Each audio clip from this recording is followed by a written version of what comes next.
Alrighty, welcome back, everyone. We just talked about that huge game going on in Happy Valley this upcoming weekend. Ohio State, Penn State, going to be a huge one.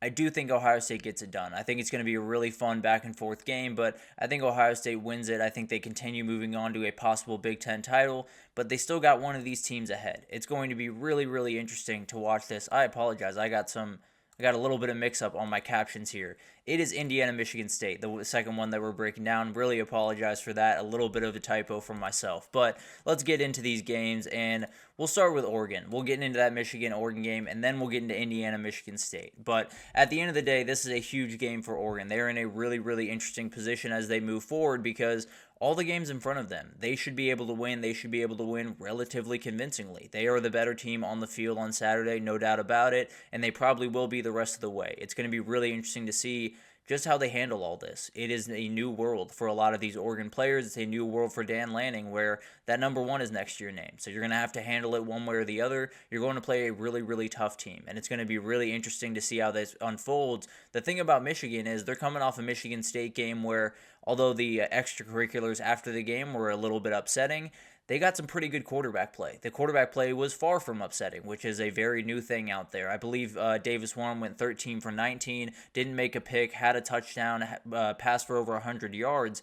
You're not going to get a lot from your quarterback. As long as it's mistake-free football, you have to feel pretty good if you're Michigan, and you have an ability to possibly be able to win this game. But for this game, it comes down to Michigan's O-line and Oregon's D-line. That's the way that a lot of Michigan games have gone thus far this year, and that's probably the way that everyone will go the rest of the year because they're going to run the ball. They're going to have to find a way to get Khalil Mullings and Donovan Edwards moving downhill, and this is really more than anything about Oregon just kind of handling their business. Not a game that I thought I would be saying that in, but at the end of the day, this is a team that you're better than. This is a team that does not necessarily have an offense to speak of. You should be able to walk in there, get a comfortable win the same way Texas did earlier in the season, and then move on your merry way. But it's definitely one that if Michigan is able to get their run game going, could get a little bit sketchy. Definitely one to watch, but a couple of players to watch. I think Evan Stewart is going to be a really interesting player in this game because he kind of got going in that Ohio State game and has kind of kept it up through the last couple of weeks. Very, very talented player. One of those guys that the second that they were able to unlock him, it was going to be a much more dangerous offense. And you look at this Michigan back end, there's not a lot of guys outside Will Johnson, and I'm not even sure if he's going to go this weekend. So it's definitely something to watch where it might just be too much on the outside, and Evan Stewart will be a main reason for that. And then Jamari Caldwell, a big guy in the middle of that Oregon defense. He is a huge player for this game because Khalil Mullings, when he hits you really hard. Now, if you're 320 pounds, you can probably take that hit a little bit better and give it back to him just a little bit. So I think Jamari Caldwell's huge in this game just to give the energy back to Michigan. A lot of the times, especially over the last couple of years, but even in this year alone, there have been times where Michigan's just been able to say, we are stronger, we are bigger than you. This is not one of those games, and Jamari Caldwell is going to be one of those guys that kind of proves that point to Michigan.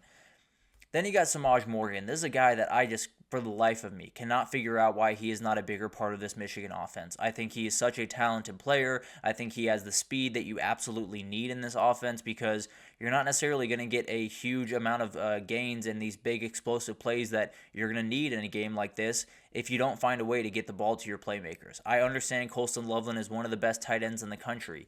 He's also not going to outsprint anyone. He's also not necessarily going to run for 70 yards downfield and make that one big play to totally change this game. Samaj Morgan might, and you have to be able to get this guy the ball on jet sweeps, on end arounds. Just get him the ball in space and allow what happens to happen. I understand you have your formula, but you need to get your playmakers the ball in space, and this is a guy that can really change a game in a hurry.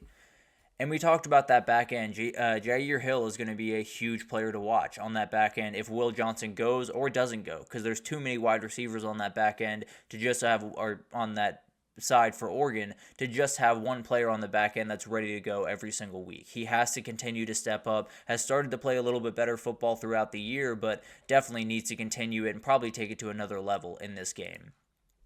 the keys to the game for me, I think Oregon's mentality is probably something that we're going to have to watch pretty much for the rest of the year. It is always very, very tough every single week that you're playing as the number one team in the country, as you're playing as the team that is hunted by a lot of people. It is going to be something that they're going to have to handle week over week, and they're going to have to fight complacency week over week. And it's going to be fascinating to watch that unfold. And I think this is one of those games where your toughness is going to be tested, your will is going to be tested, and your mentality is going to be tested. We'll find out how tough this Oregon team is, at least comparison to this Michigan team on Saturday. Going to be fascinating to watch that.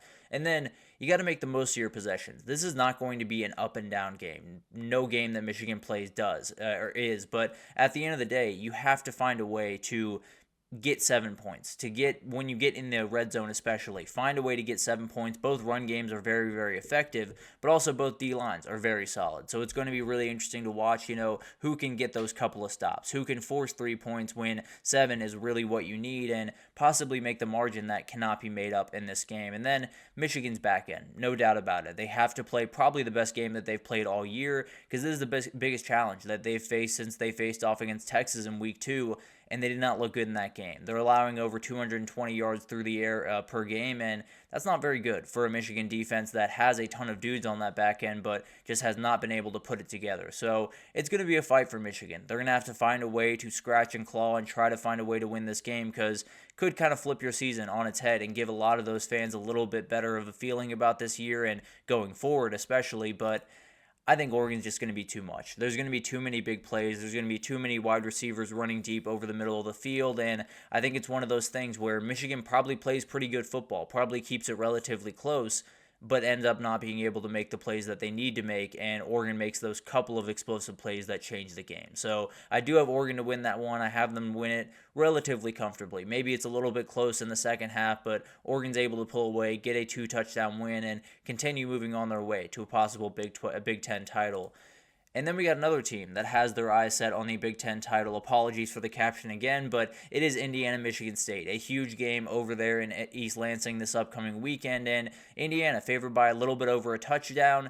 It looks like Curtis Rourke is going to go in this game. Still something that's a little bit up in the air. We will update you on all of the injury updates tomorrow, but definitely going to be something to watch. And this is a huge moment for this Indiana team. They're coming off a game where they just badly needed to get a win over Washington, and they were able to do it. Now they head into another game that is a little bit of an upset alert against a team that is not necessarily playing elite football by any means, but Aiden Childs has started to come along for that Michigan State team. The run game is very interesting with Nick Carter as well as Lynch Adams. There's definitely some players, Nick Marsh on the outside, going to be some problems for this Indiana defense to deal with. Maybe Michigan State can make something happen, but overall for Indiana, after this game, Michigan and Ohio State wait the next 2 weeks, and it's definitely a stretch that if you can find a way to go 2-1 in, I think you should be in the playoff. Now, there's still some question around that. We'll get into all the craziness tomorrow about the playoff hypotheticals and who would go where, but as of right now, I think you're looking forward to those 2 games. You got to make sure you take care of business here, and it'll be really interesting to see what Curtis Rourke has in this game, how much ability he has, how close to 100% he is, and we'll talk about that here in a second. But some players to watch, I think Omar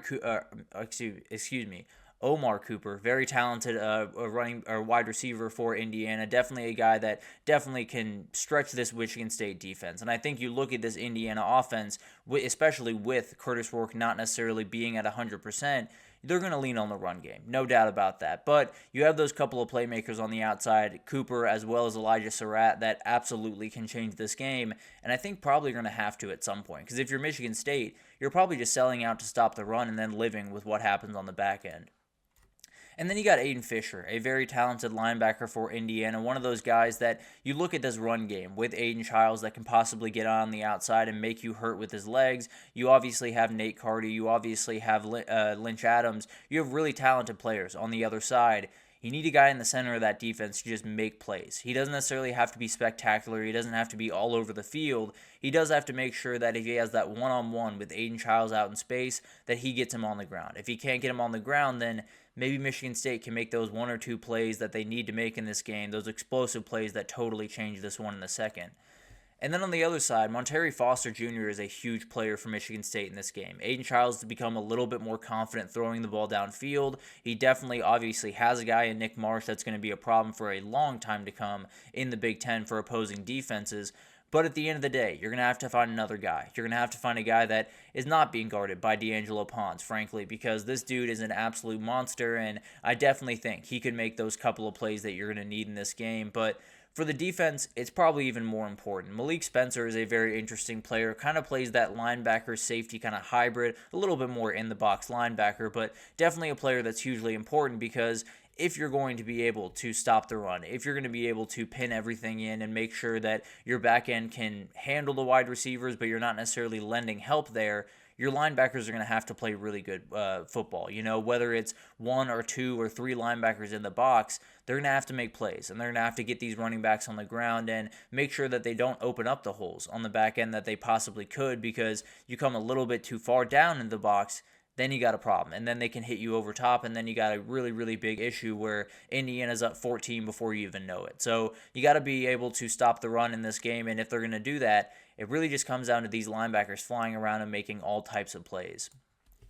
And then you got keys to the game. I think that Indiana quarterback situation, no doubt about it, is going to be really, really interesting because this Michigan State pass defense is very good. They're allowing only 200 yards per game. Another reason why you should probably just trust your back end and sell out to stop the run gives you an ability to possibly find a balance between this craziness that is the Indiana offense. But the big question for Curtis Rourke is, how close to 100% is he? Is he going to be able to push the ball downfield, and are they going to have to run the ball a little bit more aggressively? Is he so far from 100% that at the end of the first quarter we see Taven Jackson back out there? It's going to be really interesting to watch, and definitely something that will have a lot to do with the outcome of this game. But who wins the run game is definitely very interesting as well, because both teams are going to lean on it. Indiana is a little bit better at running the ball, averaging a little bit more than 50 yards more per game than Michigan State does, but Nate Carter, Kyron Lynch, Adams have every ability to carry Michigan State to a little bit of an upset here, and definitely would be really, really fun to watch. But you're really just going to have to watch those running backs. If whichever group can get going a little bit better, probably is going to be the duo that ends up winning this one. And then Michigan State's desperation. At some point, you got to get the big win. At some point, Jonathan Smith is going to look for that win that gets this fan base ignited, gets them excited for 2025. This would be the one to do it. Maybe that back against the wall mentality, maybe a little bit of that desperation can turn into a little bit of an upset here. But I do think Indiana gets it done. I think this is a little bit of an interesting game. I think Michigan State does a really good job early in this game, possibly stopping a little bit of the Indiana offense, but I think it gets going in the second half. And I think Aiden Childs makes his fair share of plays, but not necessarily enough to win this one. So I am going to go with Indiana. They stay alive. They keep that undefeated season going and possibly set up an undefeated matchup with undefeated for them matchup with Ohio State in a couple of weeks. So definitely will be interesting to watch that. But let's take our second break here. And when we come back, we got to talk about the number 11 teams in the country. We got to talk about Iowa State and Clemson, and we'll talk about their matchups right after this. So stick with us.